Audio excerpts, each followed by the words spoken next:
है लर्नर्स, सफलता उन्हीं की होती है जो हर दिन अपनी इंग्लिश को 1% बेहतर बनाते हैं, ज़्यादा नहीं, सिर्फ 1%। और आज हम वही करने वाले हैं। आज के इस वीडियो में हम करेंगे वर्ब के इंपॉर्टेंट क्वेश्चंस, जिनसे एग्जाम में आपकी एक्यूरेसी डबल हो जाएगी। हर स्लाइड में होगा correct answer, easy logic, zero confusion explanation. तो चलिए इंग्लिश को नेक्स्ट लेवल पर लेकर चलते हैं। Because remember, small consistent learning creates a big results. Let's begin. So देखिए, I will happy if you attend the party. देखो, मैं यहाँ आपको टाइम नहीं देने वाला हूँ, आप वीडियो को पॉज करके देख लेना कि इसमें क्या गलती है आपके अनुसार, फिर उसके बाद देखना आंसर, ठीक है।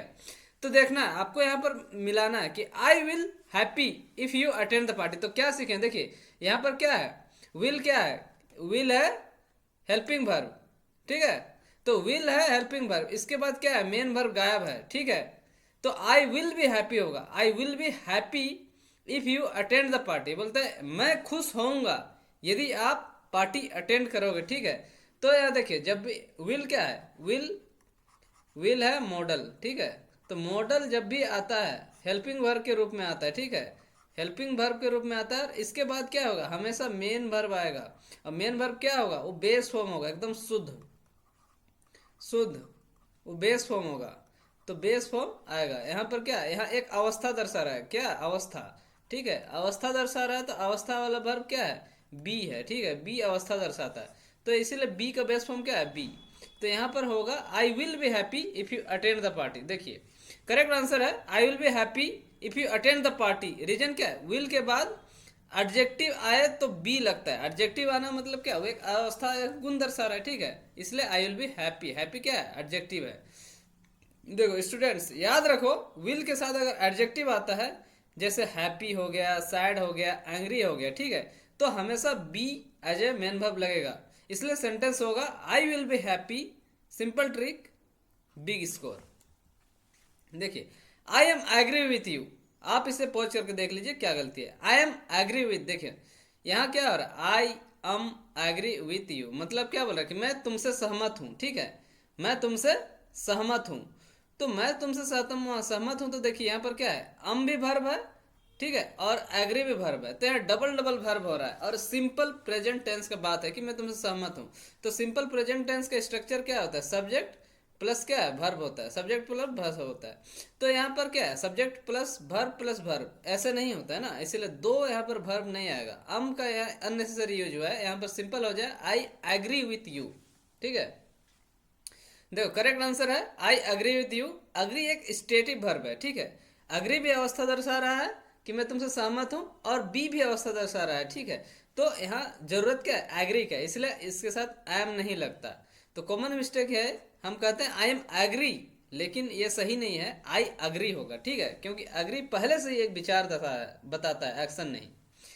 अब इसमें देखिए, I am ready to take the responsibility, ठीक है। अब बताइए इसमें क्या गलती है। देखिए इसमें कोई भी गलती नहीं है, I am ready to take the responsibility, ठीक है। देखिए यहाँ पर आपको क्या समझना है, ये क्या है, एक अवस्था दर्शा रहा है कि मैं रेडी हूँ। टू टेक, इसे हम लोग बोलते हैं क्या, इन्फिनेटिव। तो इन्फिनेटिव, ठीक है, जब भी टू प्लस वर्ब आता है, तो ये वर्ब क्या होता है, ये बेस फॉर्म का इस्तेमाल किया जाता है, या V1 का इस्तेमाल किया जाता है, ठीक है। तो इसलिए यहाँ पर टू टेक आया, जब भी ये आएगा ना टू टेक, तो यहाँ पर बेस फॉर्म का यूज कीजिएगा V1 का, ठीक। तो V1 का ये, इससे बहुत सारे क्वेश्चंस आते हैं, तो इसमें कोई गलती नहीं है, ठीक है। जैसे स्ट्रक्चर एकदम करेक्ट है, I am ready to, to plus verb का V1 आता है, ठीक है। You will success provided that you work hard, ठीक है। इसमें गलती क्या है, देखिए यहाँ पर ये जो सक्सेस है ना, सक्सेस, तो सक्सेस क्या होता है, ये वर्ब नहीं है। देखिए विल क्या है, वोकैब बोल रहे हैं, सॉरी, ये क्या है, मॉडल है। मॉडल है, इसके बाद मेन वर्ब जरूरी है, क्योंकि ये हेल्पिंग वर्ब है। तो इसके बाद क्या आना चाहिए, मेन वर्ब आना चाहिए। तो सक्सेस क्या है, सक्सेस है नाउन, ठीक है। सक्सेस नाउन है, सक्सेस नाउन है, तो हमें क्या है, वर्ब चाहिए। तो सक्सेस का नाउन होता है सक्सीड, ठीक है, succeed.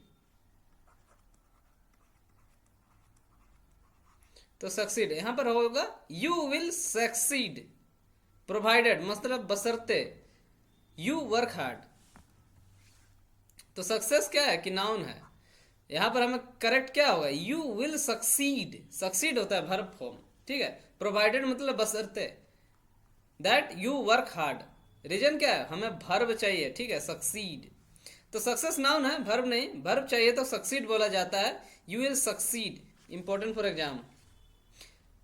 He must sad as he has lost his wife recently, वो अवश्य दुखी है क्योंकि वो हाल फिलहाल ही अपनी क्या है, अपनी पत्नी को खोया है, ठीक है। तो यहाँ पर क्या खोया मतलब मर गया, ठीक। देखिए यहाँ पर फिर मस्ट क्या है, मस्ट मॉडल है, मॉडल के बाद क्या आएगा, मेन वर्ब आएगा, सेम लॉजिक, ठीक है। तो यहाँ पर फिर क्या अवस्था दर्शा रहा है, सैड, अभी हम लोग पढ़ के आए हैं, तो यहाँ पर क्या होगा, बी हो जाएगा, ठीक है। देखिए he must sad as he has lost his wife नहीं होगा, must plus adjective must be होगा क्योंकि अवस्था दर्शा रहा है, he must be sad. I am having 2 cars and a house, ठीक है।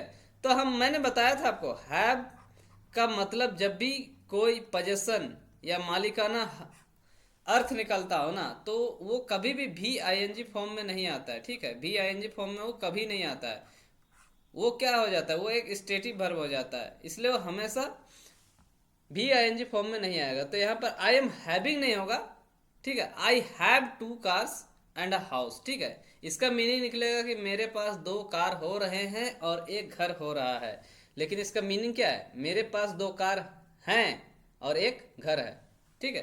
तो आई am having 2 cars and house ये गलत है, ये रॉन्ग कंटिन्यूस टेंस है, ठीक है। I have 2 cars and a house, reason क्या है कि इसका जो पोजेशन वर्ब जो है ना कंटिन्यूस में नहीं आता है, ठीक है। हैविंग तभी लगेगा जब कुछ खाने की बात हो, ठीक है, या तो खाने की बात हो या मजे करने की बात हो, तभी हैविंग का यूज होता था, ठीक है।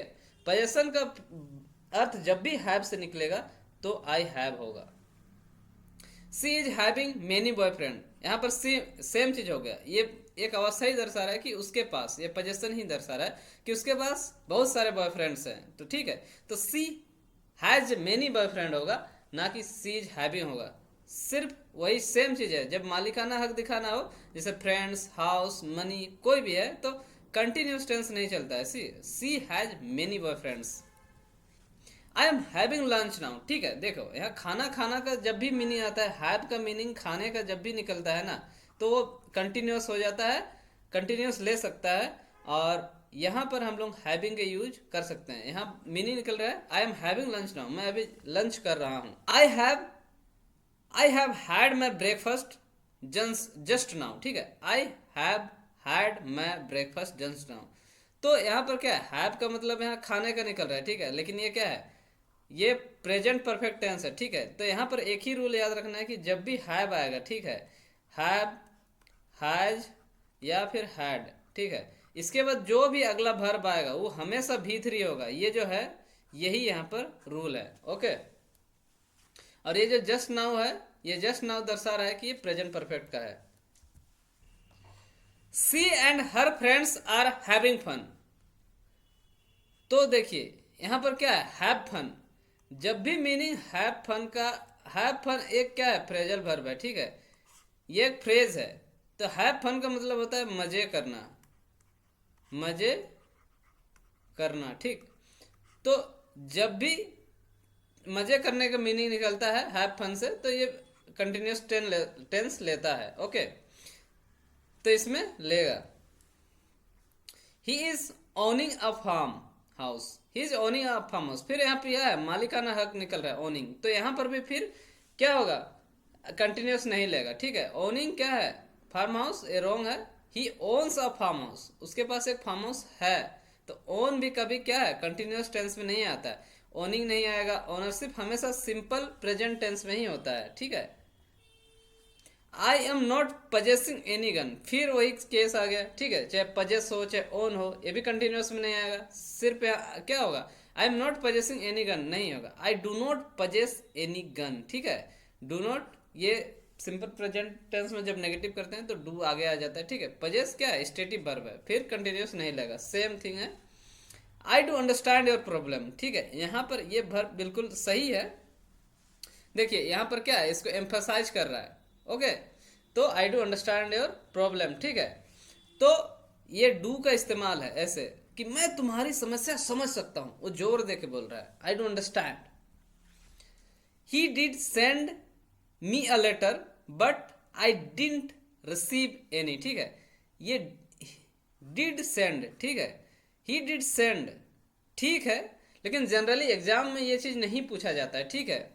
ही did send me later but I didn't receive any, he did send, तो ये चीज ठीक है, यदि फोर्स देने के लिए कर रहा है तब तो ठीक है, लेकिन एग्जाम में ना ये पूछा नहीं जाता है। तो एग्जाम में जब भी ऐसा आएगा तो इसको एरर में दर्शा के यही करना पड़ेगा,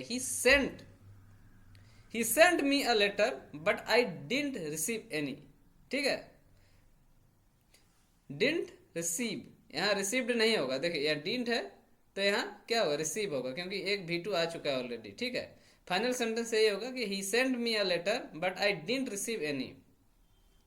डिड सेंड एम्फसाइज दिखाता है, ठीक है ना, लेकिन लिखित इंग्लिश में सिंपल रखना ही बेस्ट है, और एग्जाम में भी ये चीज़ नहीं पूछा जाता है, ठीक। इसीलिए मैं इसको आपको बताना था कि ऐसे यूज होता है, इसलिए मैंने बता दिया, लेकिन ये भी बता दे रहा हूँ कि इसका इस्तेमाल एग्जाम में आज तक कभी नहीं हुआ है। तो जब भी एग्जाम में ऐसे आए तो आप इसी को सही मानिएगा, ठीक है, इसको सही मानिएगा।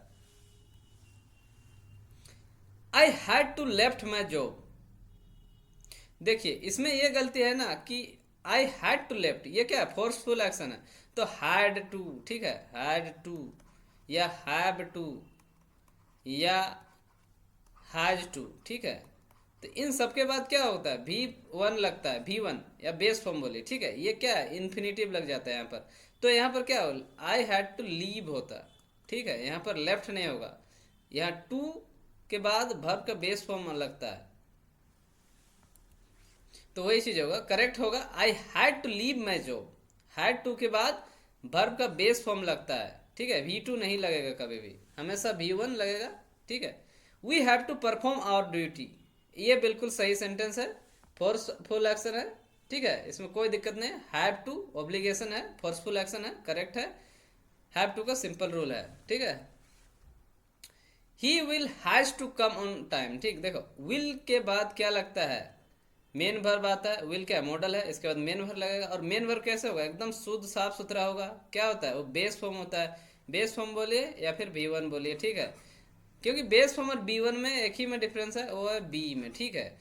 तो यहाँ पर क्या होगा, ही विल हैव टू होगा, क्योंकि हैज क्या है, हैज नहीं लगेगा, ये बेस फॉर्म नहीं है, यहाँ पर हैव टू होगा, he will have to come on time, ठीक है। He has bidden the highest price, ठीक है। तो देखिए यहां पर आपको ये चीज देखना है, वर्ब के क्या है, फॉर्म से याद करना है, ठीक है। बीड का दो मतलब होता है, बीड, बिड, बीड, ये तब होता है जब बोली लगाना होता है, ठीक है। बीड, बेड और बिडन, ठीक है। बीड, बेड, बिडन ये तब होता है जब हम लोग या तो कोई अभिवादन करते हैं, ठीक है, या कुछ हम लोग अभिवादन करते हैं, तब ऐसे होता है बीड, बेड, बिडन, ठीक है। तो यहाँ पर क्या है, बोली लगा रहा है हाईएस्ट प्राइस का, तो ठीक है, यहाँ पर बिडन नहीं होगा, यहाँ पर बीड होगा, he has bid the highest price, ठीक है। यहाँ पर बीड का जो पास्ट फॉर्म होता है वो बीड ही होता है, ठीक है। ये इरेगुलर वर्ब है और हमेशा सेम रहता है। बीड, बेड, बिडन तब होता है जब हम कुछ अभिवादन करते हैं, ठीक है। ही बेड मी गुड बाय, अभी मैंने बताया ना कि उसने मुझे गुड बाय बोला, ठीक है। तो यहाँ इसका फॉर्म होता है बीड, बेड, बिडन, ठीक है। आपको सभी वर्ब का फॉर्म याद रखना है, और ज़्यादा यदि चाहिए कंटेंट तो मेरे टेलीग्राम चैनल में जुड़िए, मैं आपको सब कुछ दे दूंगा, ठीक है। यहाँ पर बेड पास्ट फॉर्म है बीड का, ठीक है, जैसे फेयरवेल का सेंस आ रहा है ना यहाँ पर, ठीक है। यह good bye, bade good bye बिल्कुल सही है। He has tore the letter, देखो मैंने क्या बताया, हैज हो, ठीक है, हैव हो या हैड हो, ठीक है। ये सब एग्जाम में थोक में आता है क्वेश्चन। इसके बाद हमेशा V3 का यूज होगा। यहाँ पर क्या होता है, टीयर, टीयर, टोर, टोर्न, ठीक है। तो V3 ये है, तो सी हैज टोर्न द लेटर्स होता, उसने लेटर्स फाड़ दिया।